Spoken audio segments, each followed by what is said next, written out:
You're listening to the Rethreading Madness podcast, which airs live on Vancouver Co-op Radio, CFRO 100.5 FM. We are recorded and produced on the unceded traditional territories of the Squamish, Musqueam, and Tsleil-Waututh nations around Vancouver, BC. I'm your host, Bernadine Fox, and this is the show that dares to change how we think about mental health. Welcome to our show. I've never been further, knowing what the hell I'm gonna do. I'm Bernadine Fox, and today on Rethreading Madness, we're talking with a survivor of therapy abuse, Carolyn Clement. As such, some of this material will be triggering for some of you, and we ask that you do what you need to ensure you will be okay throughout this hour. I'm Bernadine Fox, and I am pleased to invite back Carolyn Clement to chat with me more about therapy abuse. It's a topic that we deal with a lot here on Rethreading Madness, and for good reason. It's because it happens a lot out there to clients who don't have the power to say no most of the time. Carolyn Clement is an award-winning family photographer, a mother of two, and a survivor of therapy, child, and sibling abuse. Carolyn has come back to expand upon her own personal experience of therapy abuse and trauma at the hands of her therapist, along with the process of making a complaint and some of the fallout that comes when people do make complaints, when their perpetrator becomes afraid. And he did become afraid, didn't he, Carolyn? Oh, he certainly did. Yeah. Yeah. And thanks for having me, Bernadine. You're welcome. I'm so glad to have this conversation with. So can you tell us a little bit about what happened for you? Like what happened in therapy? Sure. So I went to therapy. It was a very short amount of time, really. This was back in 2014. I was there for maybe 4 months. But in the 4 months, my doctor gained enough knowledge about me and groomed me and knew my weaknesses from having been abused as a child, knew that I was very forgiving, tolerant, that I believed that everyone was to be trusted. And so I gave him the benefit of the doubt and entered into a relationship. He ended therapy with me so that he could confess that he had fallen in love with me, which, I mean, now I understand that was absolutely not the case. He was just saying that to be able to get what he wanted from me. So Carolyn, you were in therapy with, what kind of therapist was it? This was a trauma therapist. He's specialized in marriage and family therapy. And I sought him for child abuse and child neglect and abandonment.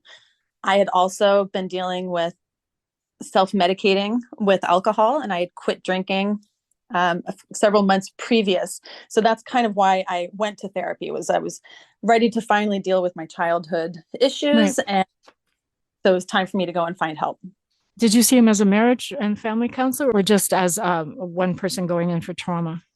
Just as an individual, just me going in for trauma. Okay. And how long did you see him? I was there for only about 4 months from start to end. 4 months. I think I've been surprised by that amount of time before. Just remembering our last interview. So 4 months, you were there for 4 months, and and how did it end? It ended very abruptly and very traumatically, actually. So the reason I had gone there was for child abandonment. My mother had multiple times just up and left in my life. And therapist, knowing this, in therapy, there had been some flirtation that had been going back and forth, or just me recognizing that I was feeling safe. I was feeling supported and comfortable in this space, and having empathy shown towards me was not something that I was very familiar with. So I really enjoyed being there. And it felt like suddenly after I disclosed that I did have feelings of, I just warm and fuzzy. It's really, I just felt comfortable. I felt safe. And as soon as I disclosed that to him, I feel like that's when all of a sudden every session that we had in this short amount of time, it was about trying to get to the very end of therapy. So the next session would be about my brother. The next one was about a best friend. And then suddenly he said, well, we've covered everything. We've gone through everything. And I think that we're done here. And that to me just, it blindsided me because I definitely thought I had more work to be done. And for him to say that we had covered everything just felt so premature. And honestly, I think it broke my heart at the time because I wondered, why didn't he want to see me any longer? I thought we had a great rapport when we were in therapy. I liked being there. It was something that I was looking forward to. So I became very, very hurt, and it triggered that same wound that had brought me to therapy in the first place, which was abandonment. Right. Can I just ask you, when you went to therapy, were you seeing him once a week or twice a week or? Once a week, Monday mornings, 50 minutes every session. So just very casually, not a lot of time. In less than 16 hours, he fixed you, according to him. Yeah. Yes, wow. Yes. He fixed me, which was interesting because I ended up subsequently going to therapy for another 4 years. Right. So of course, something, yes. So something obviously had not been addressed. So when he ended it, did this happen all at the same time? Our therapy has ended, and I'm in love with you, and now I want to date you, or how did that happen? What was the time frame between him ending it and his his disclosures about caring about you? I think it was 9 days, actually. I believe it was like November 17th was when he said, I think we've had enough here. I don't think I need to see you anymore in therapy. And my response to that, I believe I wrote an email, and I said, I can't believe you would do this. This is exactly why I came to therapy. You're so tone deaf. And so I was giving him hell in my email, saying, I can't believe that you would do this. And I said, I fire you. Yes, I fire you. And so then he ends up using that. That was actually just, he orchestrated this situation so that then he could say, I fired him. Once I told him that he was fired and had said that he was tone deaf, he said, please answer my call. And he told me that he was going to call me on a Wednesday at 3 p.m. And so I answered the call on that Wednesday at 3 p.m. And as soon as I answered the phone, he said in French, because I'm French Canadian, he said, I'm in love with you. And I gasped because that was absolutely not what I expected. I did not know what he was going to say. And, in that moment, it was a Thanksgiving in America. And I had my family that had all just gathered together. And in that moment, I feel like my life will never be able to go back because I immediately had this huge secret that I was keeping from my husband. So I was at the time, and I thought I was happily married. So I was put in a position where I either was going to lie to my husband, or I was going to put my doctor in a position that was also compromising. So from that very moment, I feel like I just lost all control of myself and my decisions and my ability to make choices. Right. And how long did that go on for? Like from the moment he said, I'm in love with you, to when you ended it, what was the time frame? So I would say the relationship on and off was over a 7-year period. After he said that he'd fall in love with me, there was about a 6-month relationship or abuse that was happening, and that was ongoing. That was 6 months until again he stated the 2-year law. Okay, so let me just stop you. I'm a little confused. So the relationship went on for how long? So the total thing, because it started and stopped 5 times. It lasted over 7 years. Wow. The initial getting hooked, the initial abuse, the initial grooming, love bombing, and then slowly devaluing and humiliating and belittling, all of that first experience lasted about 6 months. And then after that 6 months is when he said, I can't do this because of the 2-year rule in therapy. I can't have a relationship with my patient for 2 years. So he says at that So time, I'm sorry. So he after 6 months of doing it, he says, "Oops, there's a 2-year rule, so I can't be with you." so now actually it makes it sound even more ridiculous because he told me that it was a student of his who brought it to his attention. And Oh, I mean, feel like such a naive fool now to have thought, how could he not have been aware that that change had been made or that that was a rule? So yes, so he tried to tell me after 6 months, and he also specializes in ethics. So he tried to tell me after 6 months that because of the ethics preventing him from having a relationship for 2 years, that we would have to put this on hold for 2 years. And again, he just left. He blocked me. He abandoned me. He was just gone. And at this point, I had already signed a lease to move out of my home. I was ending my marriage. I really believed everything that he had been telling me, that we were going to be together. He was a marriage and family therapist. I thought, if anyone knows a healthy love and relationship, wouldn't it be this human? yeah. So I bought it. And then until once he realized that I really was buying it and I was about to leave my marriage, that's when he had to leave again. That's when he had to cut me off because I was now a liability. Why were you a liability now and not before?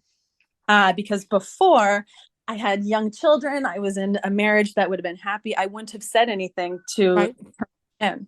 But Yeah. now I was suddenly a person who was willing to turn him in if I had to, because now I was already giving up all my family. Right. So he Yeah. does leave for a year and a half. And in that time, I mourned, I grieved, I wrote, I journaled almost daily about how sad I was feeling. And I tried to move on with my life. I tried to make things better with my husband. And I ended up even getting pregnant with my second child. I decided I wanted my oldest to have a sibling. Mhm. And while I was pregnant, at 9 months pregnant, my former doctor comes back into my life and says, I can't believe that you're pregnant. I thought we were waiting for each other. I was at a crossroads and I can't believe this. And in that moment, I just broke down sobbing. I looked at my belly and I remember just thinking that I was in such a terrible situation because I was pregnant. And here was the man that I thought was supposed to be the love of my life coming back to get me.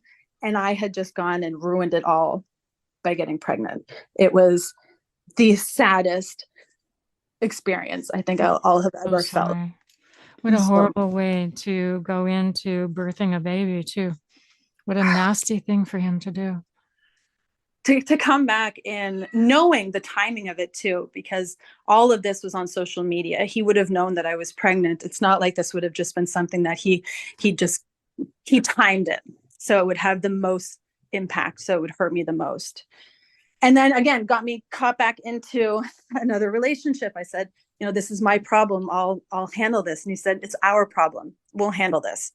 So again, I believe it. I get sucked back into this. So I shared the first couple months of my second born son's life with this predator doctor. Right.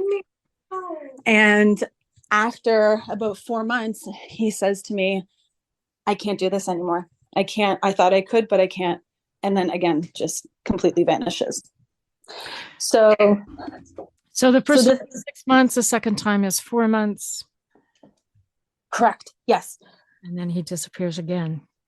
Mm-hmm. And what does that do to you?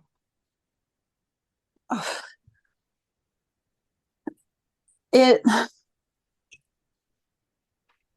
I only now in the last couple months feel like I even have a grasp on what reality is and what what truth looks like. I Right. lived with so many lies and so many stories of, oh, see, I can feel myself. I'm going into a little shock right now just talking about this. Oh, Um, sorry. Do we need to stop for a moment? uh, no, it's okay. Maybe a reminder of what the question was. Yeah, that's okay. I asked you what this does to you, and I think you aptly described it. Yeah, right. Yeah. It makes me kind of short circuit a little bit. I Yeah. kind of go offline and just very much into survival mode. So, and yeah.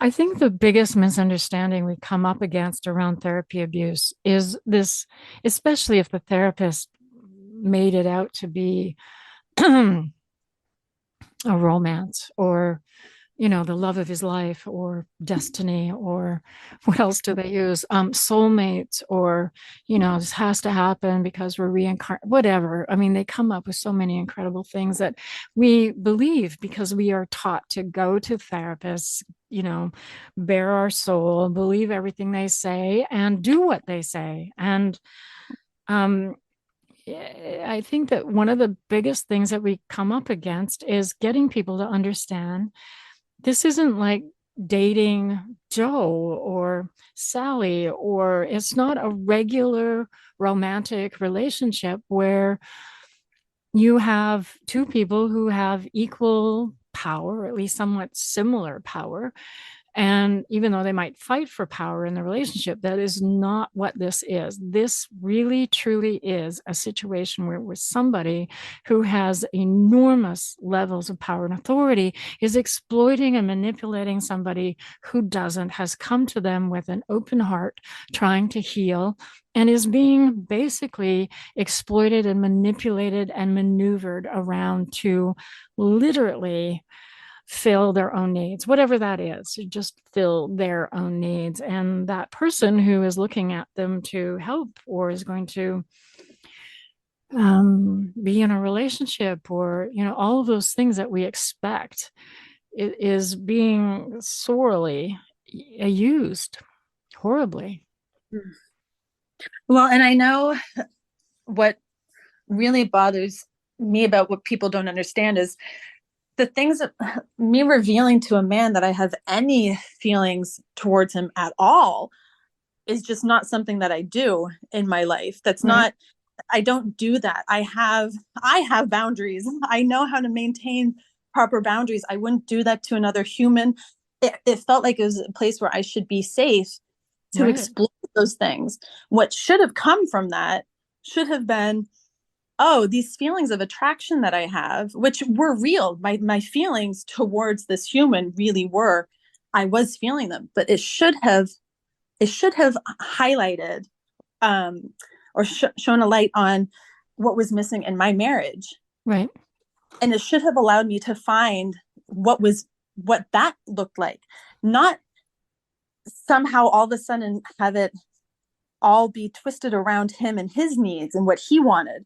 So I wouldn't have, if it weren't for the fact that I should be able to trust the doctor to not exploit the patient and to maintain, and yeah, those whatever 2 years or 5 years or whatever limitations that are put on it, it's because I trust that the doctors are going to respect those, that I feel safe enough to be able to share the things that I'm in therapy for.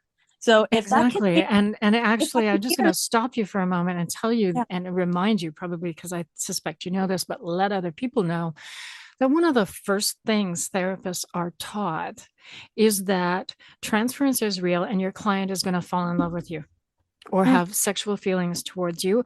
And it is a doorway, it's an opening, it's an opportunity for you to explore that with them from a therapeutic basis to provide therapeutic healing, not to exploit them and take advantage of those feelings. Because what they are really is an indicator of, like you said, it's a place where people can heal from.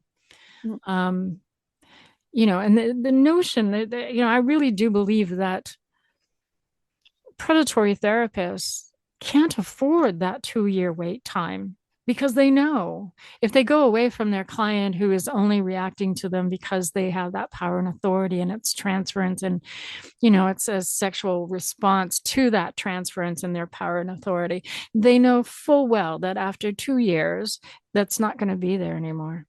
So if they want to take advantage of it, they have to do it while they have power and authority. That's exactly what this guy did.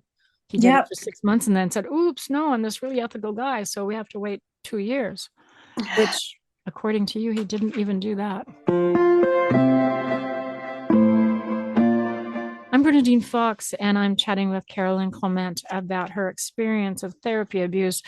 But more in particular, we're about to talk about the complaint process because Carolyn did come forward and did make a complaint to her predators. And I use that word a lot these days to describe exploitive therapists. You did come forward and make a complaint. Who did you complain to? Well, so I complained to the state licensing board in my state. I'm in Pennsylvania. So, Carolyn, you made a complaint. That's a big decision, I know, in anybody's life who's gone through this. What prompted you to make the complaint? What was the impetus in doing that for you? After this back and forth with the doctor for 7 years, I started recognizing a pattern because at the same time I was still doing therapy on the side, not on the side, with a new therapist, a trauma therapist. And I started seeing patterns of the abuse that I had experienced as a child. So the ways that I was always made responsible or to blame with my mother, with my brother. And then I realized that a lot of these patterns felt very similar to what I was experiencing with the therapist. And so as I was getting stronger and able to reparent my inner child and becoming able to handle my childhood abuse, that's when I started recognizing that the therapist had been doing the same things. Did your new therapist know what had happened with your first therapist? She did know. And honestly, I'm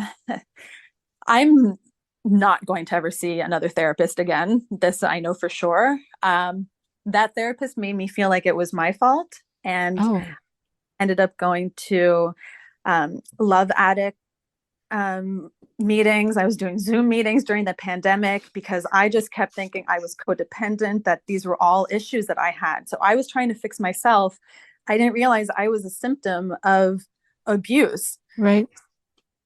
So once I realized, oh my goodness, I think that this is what he's been doing, I first just alerted him and said, I think that you're a predator and I'm concerned that you could be doing this to other students and other patients, and that by me not coming forward, you're going to harm other people.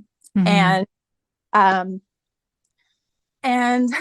I was on Google and searching to see, had anyone ever made a complaint against him before? Maybe I had missed something. Right. And instead of finding an ethics violation, I found an ethics paper, a law and ethics paper that he had just maybe a couple months before published or presented. And it triggered such a reaction in my stomach. I felt like throwing up almost immediately because I realized that he was presenting on ethical boundaries in therapy. And so not only was Lord, can't tell you how many times I hear this, that the predator is the expert and on ethical boundaries. Yeah. They know the loopholes, they can create them. So once I realized that, oh my goodness, he's still doing this, that's when I thought I have to at least reach out. So at that point, I had still very much kept it a secret. I mean, he had me very scared about talking to anyone about this. But at that point, I actually reached out to one of my girlfriends who is a therapist. And I said, I think that this is maybe abusive. I think what I've been through might be abuse of power. And from that moment, I felt very supported. I felt believed. Mhm. And it was from there that I reached out to Tell. Right. And The and therapist exploitation link line. We mentioned that a lot on this show. But your new therapist that you were seeing did she know he had been your therapist at one point, or why yes, was she on, what happened there? Like, it sounds like she just didn't get it or didn't want to get it, or towards the end, honestly, I just think that she wasn't incredibly competent either. She was very helpful, and she did the family systems right, um, therapy and like parts, and that was really good for me. It had been very helpful. But when I said she did not understand um, narcissistic abuse and right. psychopathy, and I told her that I wanted to go and see someone who could help me with that, and she said that she didn't think it was a good idea. She wanted to blame me when my doctor said that he was going to leave his family, which he was never going to, but this was his last attempt at making me not file a complaint. He said, I'll leave them, I'll be there with you, uh, you'll win, you'll have me. My therapist at that time was trying to make me feel responsible, as if I was making him destroy his marriage with his Wow. family. I'm so So sorry you went through that. That was absolutely the wrong response that anybody should give anybody experiencing therapy abuse. I'm so sorry you went through that. thank you. It wasn't recognized. And I think that's what is, and actually I had seen two other therapists and they also knew, I had seen them for shorter amounts of time, but they also knew what this initial therapist, what the abusive therapist has done. And few people seem to understand just how egregious of Yeah. abuse. They seem to get trained on ethical boundaries, but I don't think, I could be wrong, but I don't think they get trained on the actual outcome for victims. It's not, I think they get trained on the outcome for you as a therapist. If you transgress, this could happen to you, but they don't get trained on what happens to victims. What is the impact? What is the catastrophic damage that happens to those who have experienced therapy abuse? So, but I'm going to move you along. You made a complaint to the state board. Yeah. What did that entail?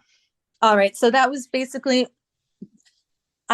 leading up to the complaint was honestly probably the hardest emotionally for me to deal with, because that meant first the cognitive dissonance of recognizing, okay, this man was not the love of my life. I was really just a mouse that he was playing with. This was just all a game. So there was heartbreak. There was definitely physical shock that lasted for a while. And then it was remembering in emails, in text messages, oh my goodness, what did that mean? And so I had to gather all this information. So I had gone onto the website, already knew what I needed to submit. So any evidence, electronic, that I could provide. It was really just about giving his information, the location of therapy, the session dates, and then any other supporting stuff that I could give. Um, and after I submit the complaint, it was in May of 2021, and I think it took another like 4 months. 4 months later, I ended up having the investigator. It was the first time that I was contacted about this case, and there was an investigator who came to my home, and we went over. I shared my story with him took probably 4 hours, and that was the first part. So I filed the complaint, and then an investigator came to my home. And did you feel like he listened to you or heard you or understood, or what was that like, telling somebody you don't even know has come to your home? And that's, it's part of it. I guess I'm really good at just being kind of numb and not thinking about things too much, because the stories that I've had to share with strangers are very personal and they're very private, and they to have a man in my home have to explain to him stories of sexual nature between me and my former doctor it's very difficult.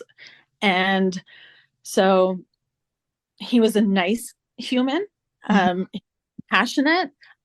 No, he does not understand. He was a 6'4" big dude, does not understand the feelings that I was trying to express when I was saying how scared I was or how I wouldn't be able to trust again. Or, but he was very kind, and I felt like I was not alone. So that was huge.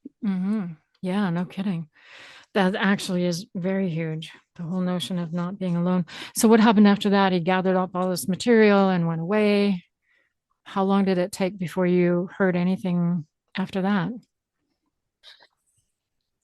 After that, it took about 5 months, and then there was a state prosecutor who was assigned to me. So does that mean, let me just be clear, because again, I live in Canada. A state prosecutor in my mind is a criminal prosecutor. Is that did this go to a criminal court, or did this go to, what does a prosecutor mean in this scenario? Gosh, I'm Canadian too, and I'm in America trying to figure this out. That's okay. It just goes to show how complicated and confusing it can be. Like, here's somebody that shows up in your house and they're from the state board, but and you have to tell them all these details and all these things that have really like destroyed you. And yet nobody's taking the time to really plot it out for you to let you know exactly what's what and where are things going. So, okay, so we'll just leave that aside. The state prosecutor contacted you, and yes. What did they say? Yes. So the state prosecutor contacted me, heard my story, got all of the information as well that I had gathered. At this point, I had a folder that was pretty easily accessed on Dropbox, so I could share with whoever needed all of this stuff. Right. And I had already, one of the things that had to happen with the complaint, which actually was difficult, was I did have to summarize, obviously, what had happened. And so that was like a victim statement. So that part was difficult. So after, again, it's basically every time it's like having to tell the story over again and starting from scratch. And especially since it did happen over such a long period of time. Right. And again, like right now, my teeth start chattering, and I can still feel the PTSD. Yeah. How long ago are we talking about? What year did you file the complaint? Okay, so the complaint was filed in May of 2021. And the first contact that I had with the investigator would have been in August. And then the state prosecutor, the investigator was in August, and the prosecutor would have been in November. And then, it's been an entire year. He had an entire year. So the state prosecutor was working with his attorney and trying to come up with a deal. And this all was happening without me having to be really involved. So there was a lot that was going on that I didn't know about, and I would only find out if I reached out or if there was anything really to discuss. But basically after my attorney and his attorney got together, they realized that there was no way that this therapist was not going to lose his license, that everything had lined up. I had evidence, there was emails, there was a timeline. And so I had just been, so the thing that was going to be the most upsetting about filing the complaint was testifying. And I was really nervous about having to testify, that if there was that I would then be put on stand and that someone would try to make me appear not trustworthy, so that really worried me. And it had been scheduled for November of last year. And then within, I think, a week ahead of that, they ended up rescheduling it and they postponed it until just this last month. Yes, just last month. So it just feels like the process of filing the complaint, whereas it was hardest to make the decision to file it, but I did not realize how much more strength I would have to have so many months after, and that it would keep requiring Herculean strength. Mm-hmm. Mm-hmm. And you suffered a lot of harassment from this dude afterwards. And I want to get into that, but we're going to take a little break first, folks, and we'll come right back with Carolyn and talk about what the fallout was from her predatory therapist in making the complaint. So just stay tuned. I'm Bernadine Fox, and I'm talking with Carolyn Clement, who is actually an award-winning family photographer and mother of two, and the survivor of therapy, child, and sibling abuse. And she's been with us before to talk about this, but she came back to talk about her experience of making a complaint and what happens around that. So welcome back again, Carolyn. Thank you for being here still. Thank you, Bernadine. So you've made a complaint. It actually sounds like it wasn't too bad of an experience, although having to go back through all that material can sometimes be onerous, I know.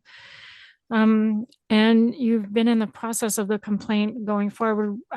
We didn't get to the actual finality of the complaint, but I want to just leave that to the end. I want to talk about, because there were other things going on during this time. One of them was that he was harassing you. Mm-hmm. Yes. So after the complaint was filed, if I filed it in March, and it would have been August, so 4 months later. At that point, he realized that it was me, and I never knew. I wasn't sure, and no one could really tell me at what point he was going to know the patient who had made the complaint. What they didn't tell you? They didn't warn you? No, there wasn't a whole lot of information that was given. The way that I found out was by suddenly getting threatening emails and messages all over my social platforms. So I am a photographer, which means I've got my website, I have social media everywhere. And I was getting messages in every different inbox, from different emails, from different names, all from the doctor and his wife. So at this point, and his wife. So he had his wife emailing me, going onto all of my websites and every contact form that could be submitted to, and using just various names. They sent me photos of their children. He knew that I, again, being a victim of child abuse, who then becomes a family photographer because I just want to know what it would be like to be loved. So yes, where I could pretend like I was part of a loving family. So he showed me pictures of his children to try to threaten me into not going forward with the complaint, saying these are the people who you are going to hurt, you are going to destroy them. And once these started coming at me, I mean, this is definitely something where some people just don't get it. I remember I reached out to the investigator and said, I'm getting all these threatening messages. And the response was, we'll just ignore them or don't read them. And I thought, I can't operate a business if I can't longer. So this stalking, and it's cyber stalking, once I realized the pattern, I thought, this is exactly what he was doing every time that I would try to end the relationship with him, because those on and offs every time, the reason that it happened 5 times is because every time I tried to end things in a healthy way, he could never let it just go in a healthy way. It had to be the most destructive way possible. So, so once I recognized that he's doing right now the exact same thing that he was doing in our relation, in relationship, I thought, okay, there's got to be someone now who's going to recognize that he clearly is guilty of this thing that he's being accused of. Yeah, one And would think. Did that happen? and that's honestly one of the things that bothers me the most, is because I kept getting so frustrated. I have this idea that there's the state board, the licensing board, is like Wizard of Oz somewhere. And like, Right. I'm not sure who they are or what they are, but I have some strong words for them. And like, if one of your members who's being charged, or that there's a complaint that's been filed, if they go and they harass the patient who has filed a complaint, I feel like that should be an automatic admission of guilt, or that someone should say, hey, could you knock it off and not traumatize her any further? But Right. there was no protection there. And that was really, really upsetting. And even now, I mean, I think of how many times I open an email, or I see someone, a customer, just inquiring about anything, and I don't know if it's a legitimate request or it's someone just trying to get in to have access to then stalk and threaten and harass me. Mhm. How long did that go on for? Well, that lasted for only 3 days, because I ended up getting an attorney and a cease and desist letter Okay. sent to But him, and the state board didn't tell you to do that? Didn't help you with that? it didn't help me at all. Okay. Mm-mm. Yeah. So your lawyer sends a cease and desist letter and it stops. Was there any other harassment that happened after that? No overt, but I do know that he was definitely still on my website. And I know this only because I had been updating it, and I'd started blogging recently, again. And I noticed that there were people who were checking it from unusual spots. And I realized Sorry. they were all schools that he worked at. Um, They were all campuses. So he was away in Europe, and he was looking at my website from different places. And then I realized, like, he's just always going to have that ability to instill fear in me, or to make me, yeah, no, it's fear. It's just fear. so how did the complaint resolve itself? So just within the last 10 days, my former therapist has voluntarily surrendered his license. So although just in the last 24 hours, I realized that he has multiple licenses. So I'm not sure exactly what this is going to mean. Right. But he recognized, at least with the complaint that I had filed, that there was no way that he was going to not lose his license. So there was no reason to put me through a hearing. And also his wife would have been subpoenaed to testify that the harassment, and to explain that she had been coerced by her husband to send those to me. Right. So he basically didn't have a choice and ended up surrendering his license about a week ago. So the license he surrendered, I think you said it was a social work license. Mm-hmm. Yes. But you have recently found out that he has other licenses. Yeah. And this is just for the state of Pennsylvania too, because I know for a fact, I mean, the tri-state area here, there's Connecticut, you have New Jersey, you've got New York, there's so many states right here that he can work in with multiple licenses. So he has had one of his licenses in Pennsylvania has been removed. Mm-hmm. He did not have his psychology license when I was in therapy with him. And apparently it won't affect, this disciplinary action will not affect that license that he didn't have at the time. So do you think that's because of the timing of it, that the abuse happened while he was becoming a psychologist, and when he got his license, the complaint hadn't been resolved, and so therefore you didn't have to acknowledge it? Or where does the loophole happen that they get away with this, do you think?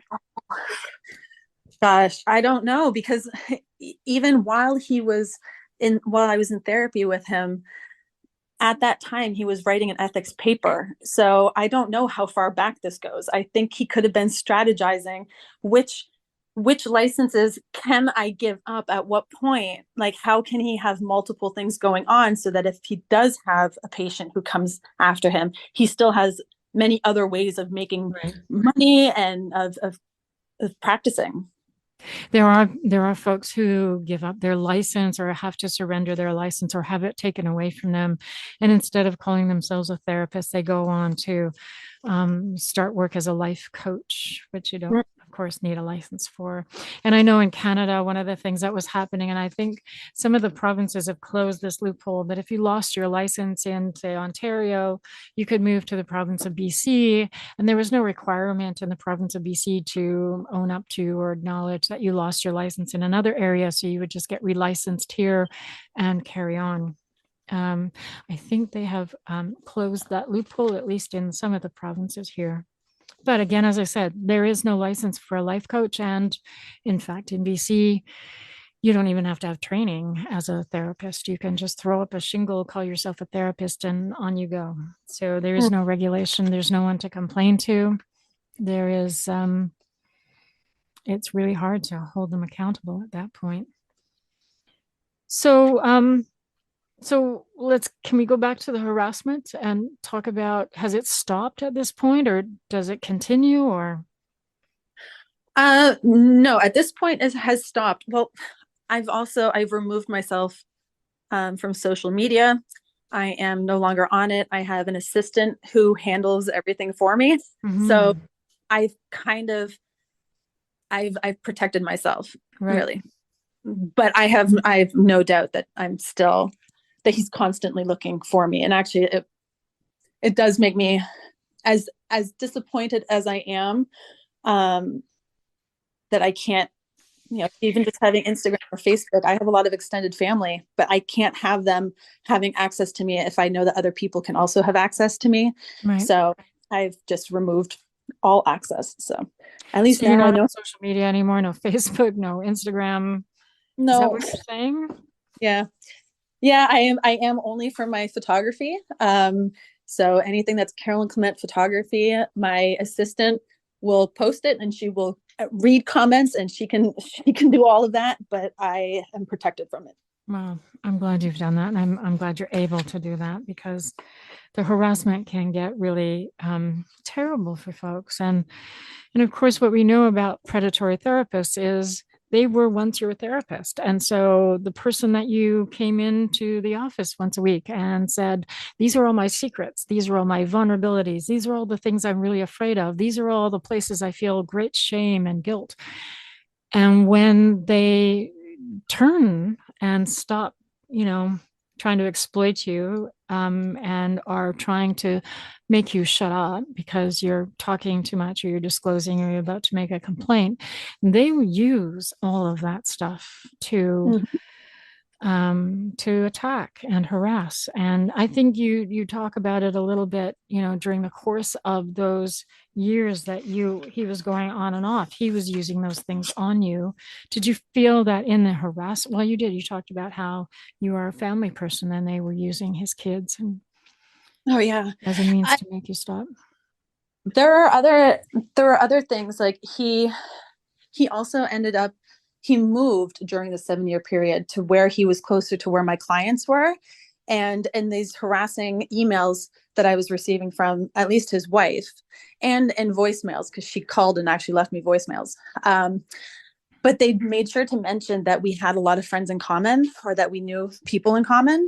And that was the part that started becoming very worrisome to me, because it's my job. It's my career. I don't want and I am really like the nicest person. So it really bothers me, the idea that someone is talking about me badly behind my back. And this is where I just had to, again, just surrender to people are going to say what they have to say, and and I can't control that any longer.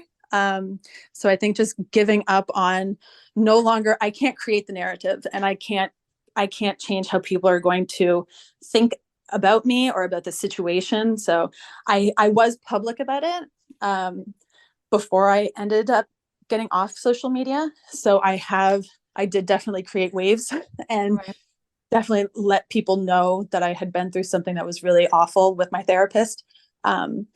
But then I realized I was just kind of leaving myself wide open for more hurt, more trauma, more having to explain and defend.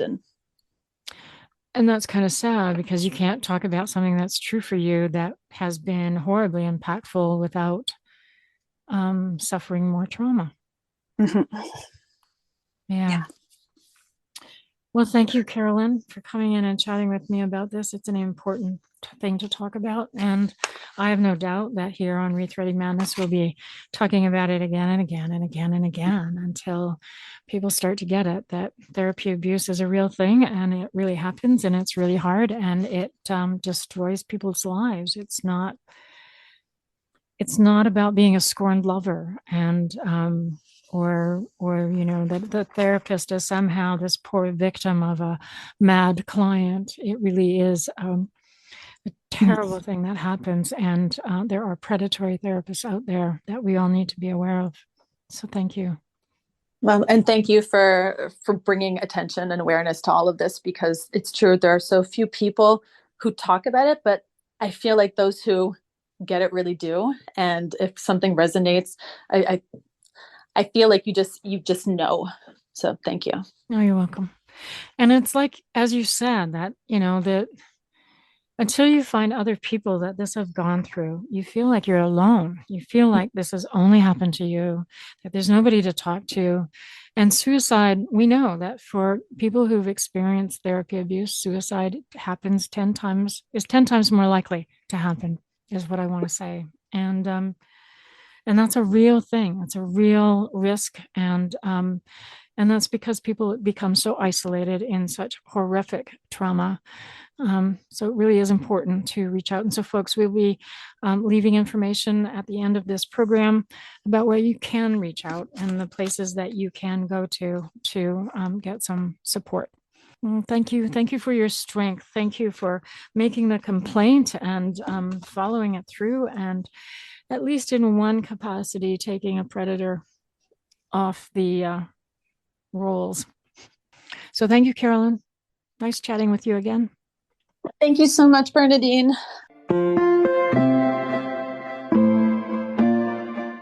It's not uncommon for predatory therapists to harass and bully their victims if they fear they are losing control of them. Some examples of the type of harassment we hear of are that they'll do things that are emotionally damaging to you. Rumors, threats, belittling, humiliating, taking a pet or a child away. They are therapists. Therefore, they are most comfortable in the emotional landscape. The material they use to attack is the secrets, the vulnerabilities, the fears, the shame, etc., that their victims shared with them in therapy. So these are the most common types of harassment we see. Now, there are others. They may call you repeatedly. They might use the internet to harass, emails, text messages, comments on different pages in social media. They may show up at your home. They may follow you, but they may do it via apps that track your current location, i.e. Google Maps, and then there are a few other apps out there that do track where you are going. That facilitates them being able to approach you in public or knowing when you're home. They may leave voice messages that are either threatening or pleading. Now, threatening, remember, they use the emotional landscape, so the things they threaten are things like not liking you or abandoning you or. And they may plead with you to not report them because that will hurt them. And that is in keeping with what predatory therapists do, in that they ensure their victim feels responsible for their welfare. They may get other clients or their spouses to harass with various forms of contact as well. The unwanted behavior can be frightening and it can cause emotional distress. It is meant to make you stop the complaint process or stop disclosing. And this is the time to use your support system and to collect all of the evidence of what is happening to you through that harassment. So keep written records with details about every contact, the dates, times, places, and what the person said or did. And if it is possible, keep copies of photos or screenshots. You can ask another person to participate in your record keeping, that they keep a written record of what they witnessed, and or send them some copies of your entries via email so that there is always one other person knowing what's been going on for you. Keep notes of the things the predatory therapist sent you, such as notes and gifts or phone messages. And make a note with each entry of anyone who witnessed the harassment, including names and telephone numbers. You can get a peace bond or a restraining order. You will have to report the harassment to the police and go to court to get that. If you're a victim of therapy abuse, please know you do not have to go through this alone. You can reach out, use the hashtag therapy abuse, and you will find websites and resources. You can also reach out to TELL, the Therapist Exploitation Link Line, at www.therapyabuse.org. They provide ongoing support to victims of therapy abuse from across the globe. Rethreading Madness is now available to listen at your convenience as a podcast, and you can find and download episodes by Googling Rethreading Madness podcast from any web browser. My thanks to Carolyn Clement for sharing with us what she survived at the hands of a predatory therapist, not just the abuse, but also the fallout and the harassment that she went through. My hat off to her for holding him accountable, at least in one way. And to you, thank you for taking the time to join us today. Stay safe out there. I'm Bernadine Fox, and you've just listened to Rethreading Madness, the podcast that dares to change how we think about mental health.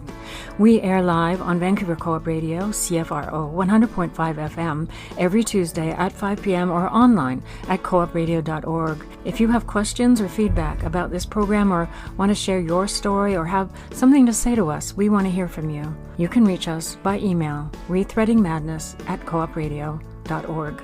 If you enjoyed this show, subscribe so you don't miss the next episode. I've never been further from knowing what the hell I'm gonna do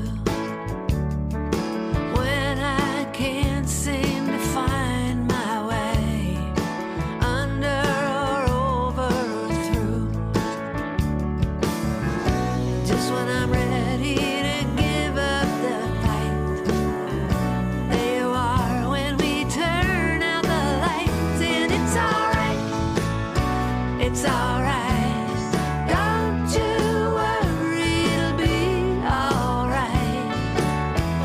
Why do I always believe it when you tell me everything's gonna be alright? Yeah.